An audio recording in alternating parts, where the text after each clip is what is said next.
Oh hey everyone, Cade Random here, and well, welcome to my closet. Told you I was hiding.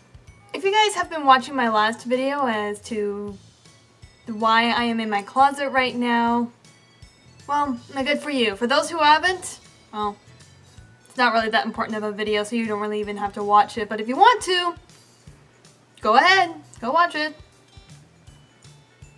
And yes, I am hiding in here until things have calmed down, which, by the way, last I've heard, things are calming down, but better safe than sorry, so I'm just going to do my review right here in my, well, closet, you know, with my fun little prom dress over here on my side.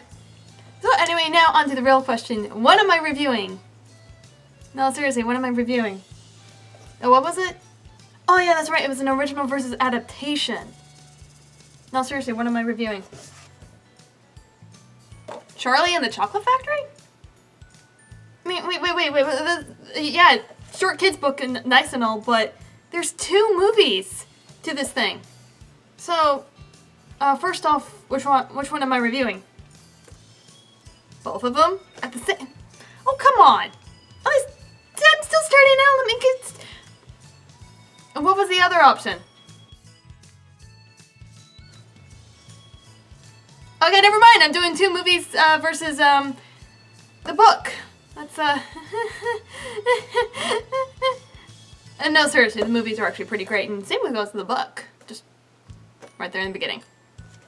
But which movie was the better adaptation? Let's go find out. Now, first, let's go over a little bit of history on the book. Released in 1964 and written by Roald Dahl, I'm sorry if I'm slaughtering her name or anything, who has written a number of other books written for children ages 7 and up. It actually says so on the cover right there, 7 and up. And also, $8 in America. Hee! And illustrated by Quentin Blake. And this specific Charlie and the Chocolate Factory story has sold over 20 million copies. That's pretty great for a children's book. Now, instead of me summarizing the story of this wonderful story, how about I just read just like an actual summary from the book. Willy Wonka's famous chocolate factory is opening at last, but only 5 lucky children will be allowed inside. And the winners are Augustus Gloop, an enormous fat boy whose hobby is eating. Veruca Salt, a spoiled rotten brat whose parents are wrapped around her little finger. Violet Beauregard, a dim-witted gum chewer and the fastest jaws around. Mike TV, a toy pistol-toting gangster in training who is obsessed with television. And Charlie Bucket, our hero, a boy who is honest and kind, brave and true and good and ready for the wildest time of his life. By the way, the grammar in this thing is, yeah, if you're an absolute grammar Nazi, this book is gonna bug the crap out of you. Just gonna flat out say. At least for, well, Americans. I don't know about British people, but did I forget to mention it was a British spy who written this? Pretty, like, fun fact for you there. Okay. Now that we're, done talking about, well, somewhat done talking about the book here, let's move on to the movies. Okay, the first movie we're going to talk about is, of course, the original Willy Wonka and the Chocolate Factory. The movie was released in 1971 and directed by Mel Stewart and screenwritten by Roald Dahl and David Seltzer. The Warner Brother Company was the one who distributed the film, both the original and the remake. And the film was given a G rating. Oh, okay, hey, give me a sec. I'll talk about that specific scene and a couple others later, so kind of hold on a bit. I'm talking about how well of an adaptation it is, not how the rating justifies the movie. Now, of course, I can't exactly talk about this film without bringing up the main actor, the big star himself, Gene Wilder, who has, well, acted in a lot of films, but one of his more iconic characters is as Willy Wonka in the original movie Willy Wonka and the Chocolate Factory. And it's been almost exactly 4 months ago, since he's died from complications with his Alzheimer's disease, which is really sad. Just kind of... He will be remembered forever. Now moving on to, well, the remake, Charlie and the Chocolate Factory, the one where they actually got the title right. In 2005, a remake for the original Willy Wonka film, Charlie and the Chocolate Factory, is directed by Tim Burton. And this specific movie was given a PG rating, which I'm still wondering why, as the original is just as creepy and scary as the remake. Wait, no. Scratch that. Other way around. And of course I'm gonna have to mention the star of Willy Wonka here, Johnny Depp, as he's done several other movies. I mean, one of his most iconic is, well, Captain Jack Sparrow in the Pirate of the Caribbean movies. Which, by the way, I'm actually personally excited for the new one coming out for personal reasons. Is it this one? No, it's not that one. It's this one. And then again, with Johnny Depp's performance as Willy Wonka, does anybody else think he was kind of... I'm not the only one, am I? Okay, good. Let's, alright, let's just move on.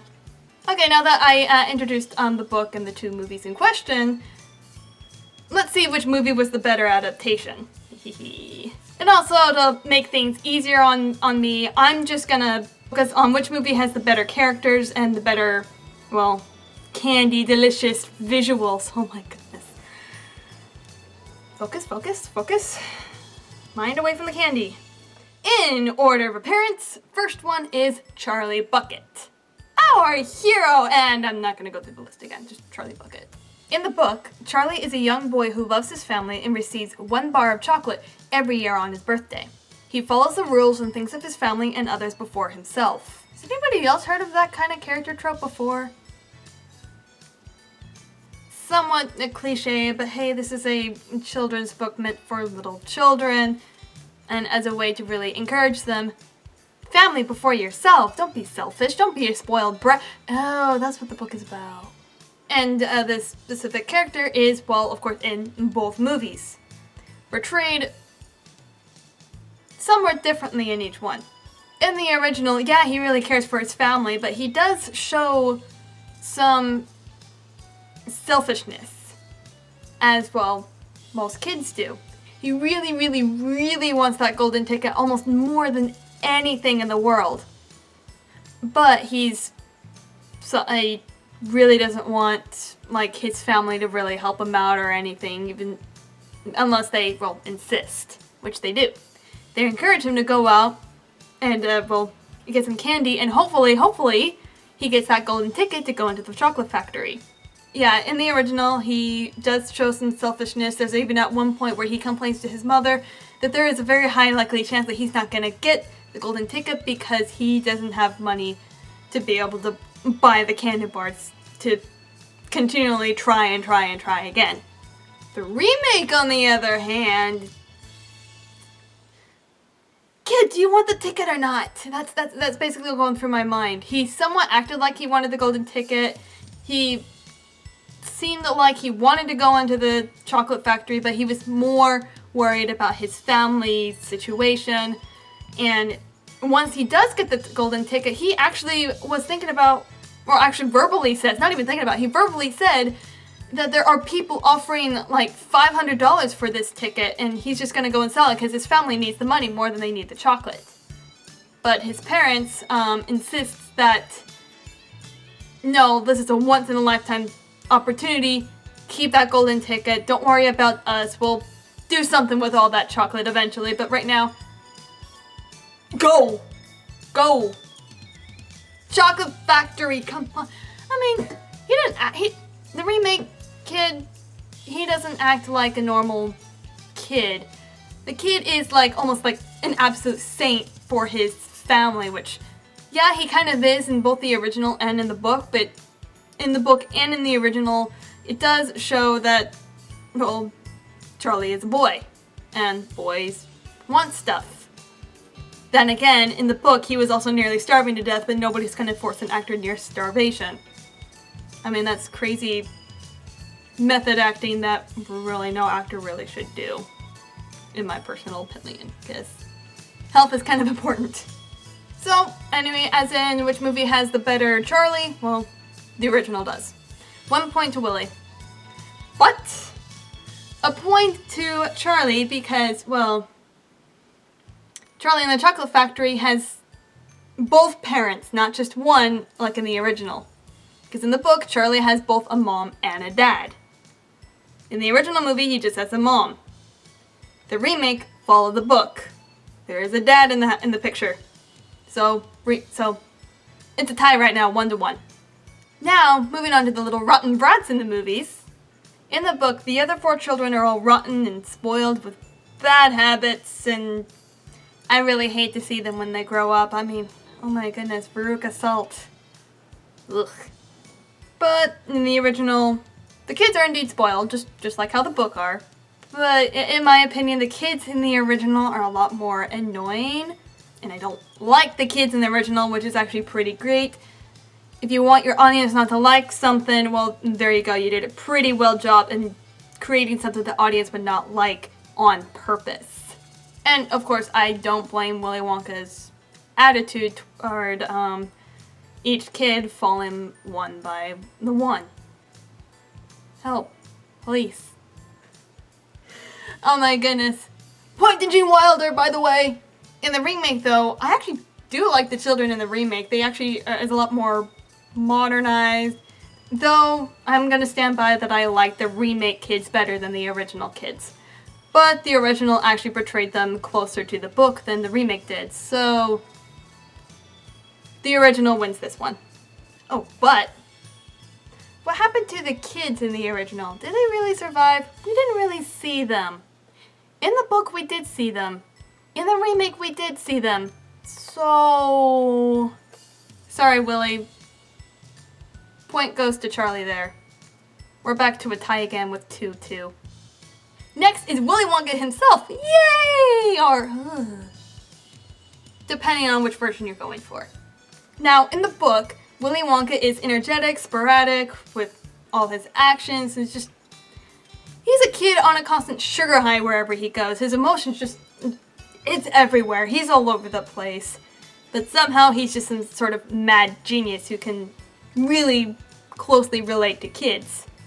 Which is probably why he wants a kid running his factory and not some random adult. Because, well, he himself is, well, basically a kid in an old guy's body. That's the book.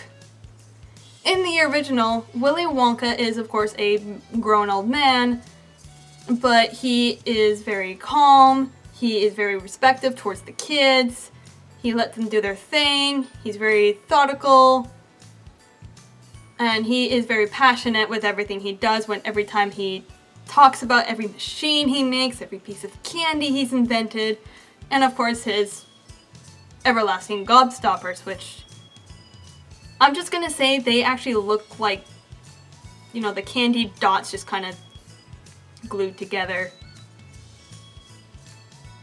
I don't know, that's a weird looking gobstopper. Ow. Then in the remake, do I really need to say anything? Wonka was creepy in the remake. 'Cause I mean, he doesn't really exactly respect the kids. I mean, when he first met them, he just kind of somewhat blew them off. I mean, I don't blame the rotten kid just coming up in front of him and being like, hey, this is my name. Come on, I'm important. So, I really don't blame the kids doing that, but Johnny Depp's performance is not really the greatest here. He is really creepy. He should have been given better directions there, but what can you do? Pointing Gene Wilder there! But in all honesty, neither Willy Wonka, it comes close to how it is in the book, and I'm judging the movies on adaptation, not which one I like more.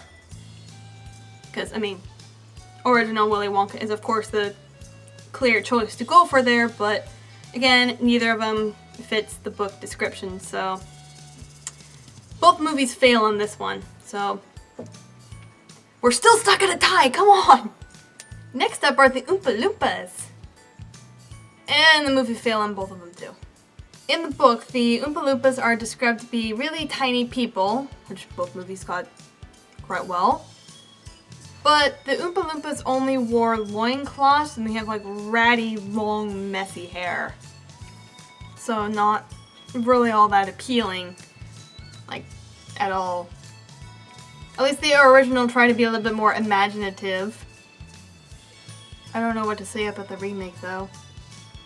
But I like the Oompa Loompas in both movies. Not so much in the book, but we're going off of adaptation-wise, both movies greatly fail, unfortunately. So, again, the points stay the same. Next up are the songs, which, by the way, in the original, they try to play it as like a musical, kind of like what Disney likes to do, but no, this is Warner Brothers, so don't confuse the two. But I'm not going to talk about, well, the fun little Cheer Up Charlie or what was the iconic one?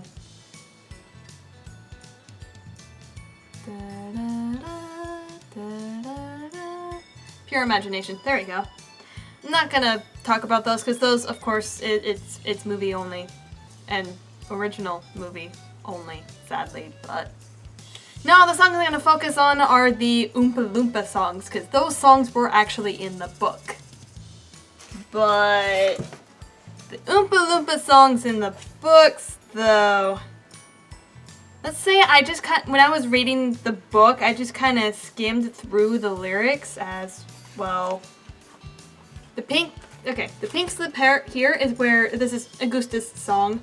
This is where the lyrics start. Starts here, goes on for an entire page, and then it ends halfway into this one. So, they're kind of long. Actually, more specifically, Mike TV's song actually goes on for 3 pages. Yeah, 3 pages. I wonder why. So, of course, judging for accuracy here is a bit unfair. So what I'm gonna go for here is which movie actually uses at least a couple lines from, well, the book. So for the original, which I had to go and like check in like a couple times, the only song that actually used a couple lines from the book is Mike TV's song. Which again, I wonder why. I wonder if there's some sort of special message in there. Well, it's over my head. But in all honesty, yeah, the original did its own creativity with the Oompa Loompa songs, actually making them short and memorable for everyone to sing to pretty much for the rest of their lives. And then we got the remake, which, by the way, I really like the sound of the remake, especially Augusta's song. I mean, oh my gosh, I want to play it!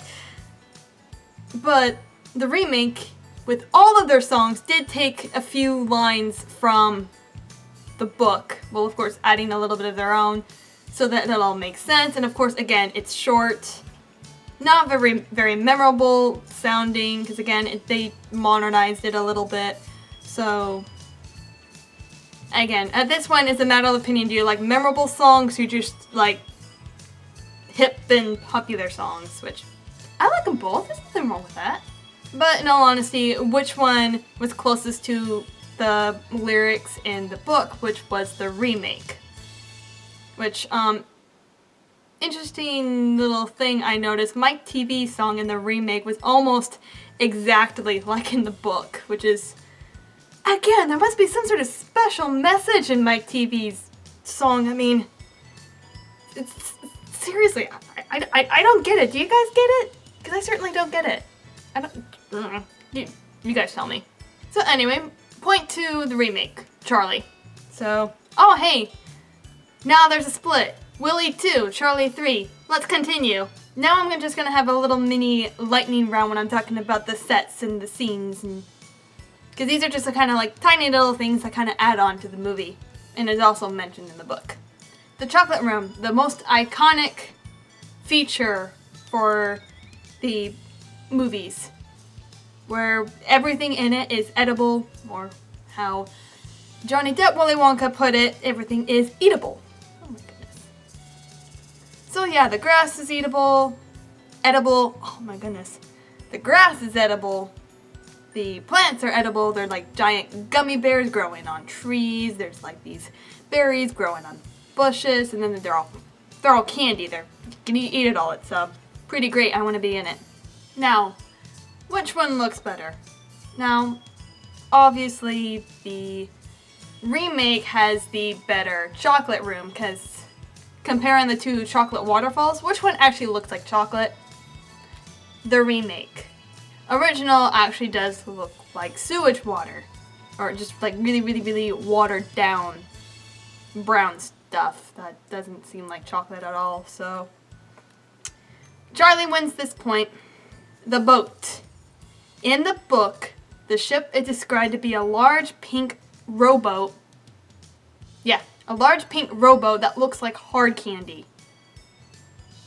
The original is not pink. It does not look like candy, though I remember one of the kids saying, "Oh, it looks so good, you can eat it." I'm just like, I wouldn't eat that boat. It doesn't look like candy to me. And also the original, it's not a rowboat. It's it looks like a steamboat actually. So the remake though, oh yeah, that looks like hard pink candy. Don't take that out of context, please, if you do. But anyway, remake gets a point there for creating an actual boat. As for the actual boat scenes, well, yeah, the original is pretty freaky, and the remake just feels like a roller coaster, which I like the roller coaster feeling, in all honesty. So, moving on. Veruca Salt going down the garbage chute. Okay, this one, I'm not going to count it, because this one, I feel was kind of unfair, as while the original was being made, they didn't have the technology or any sort of resource to be able to train so many squirrels to do what they want. Well, in the remake, that kind of technology is available for them to use and doing whatever. So, the Veruca Salt going down the garbage chute scene, it's up to you guys whether or not you like it or not, but the whole squirrels thing, yeah, it's a book original, but of course they have to be changed for the original, as they couldn't do that. Well, the remake they can, so I'm not going to count that. The glass elevator. The remake's elevator actually looks like it's made out of glass, and there's buttons everywhere, and you can see them, and they're all labeled and everything. While in the original, the elevator does not look 100% like glass. It looks like it can survive through the roof of a factory, unlike the remake. And also all the buttons, yeah, they're there, but they're not as many, and also, as far as I know, they're not labeled. I really don't remember. But the point is going to the remake, not because the elevator actually looks like it's made out of glass, but because Mike TV was in the elevator. In the book, Mike TV was in the elevator, and they used the elevator to get from the squirrel room, the nut room, to the television set where Mike TV met his doom, his little tiny doom. So the point goes to Charlie as being more accurate to the book when using the elevator. And now the rival Candyman, Slugworth. In the book, he was only mentioned like once, and he as a rival Candyman. This part, there was some issues with the original, as Roald Dahl did not keep up with the deadlines when making the script. So David Setzer, when he was writing this script, he felt that there needs to be, or at least someone felt, it might not be him, it might be someone else, but someone felt that the film needs an actual villain, so they put Slugworth in there. So there's some sort of villain in there, when in actuality, the film doesn't need an actual villain, because, well, the book was able to do it without an actual villain. The movie doesn't need a villain, which is what the remake did. They didn't have any sort of real villain. Slugworth is only mentioned like once as a rival Candyman, which is exactly like the book, so the point goes to Charlie. And the end result is Willy 2 and Charlie 7. I can go further, but it's already obvious who the winner adaptation is. But don't get me wrong, just because it's a better adaptation doesn't mean it's the better movie. So that's up to you guys which one you like more, the memorable original or the hip-hop fancy-looking real chocolate remake. It's all up to you guys. I personally like them both pretty equally, both their ups and downs, but again, it's all a matter of opinion which one is the better one. Just adaptation-wise, the remake was the better adaptation. And we now end with, of course, the little tradition I, of course, started is, well, the drawing of the random jar. Hey, random jar. Okay, so what was it? The first time was a movie review. The second was original versus adaptation. Both of which are movie reviews. I sure hope this one's not a movie review. I really want to do something else. So, let's see who's our winner. If it's a movie review, I'm doing a redrawing. I'm sorry. Oh, hey, look at that. Not a movie review this time. Yay! No, this time is a YouTube channel review. Cool. All right. Now, here's your guys' job. What YouTube channel or YouTube star should I review for next video? Request it down in the comments, whichever everyone likes the most, if any. That one's the one I'm gonna do. Next review will probably come in like another 2 weeks maybe, but there will be more random talk videos coming up next time when things are happening, but no, for sure, next review is a YouTube channel review. Please like, subscribe if you want to see more, and I am Kid Random is the name, and I am still in my closet. I think next time I won't be in my closet anymore, but till then, goodbye.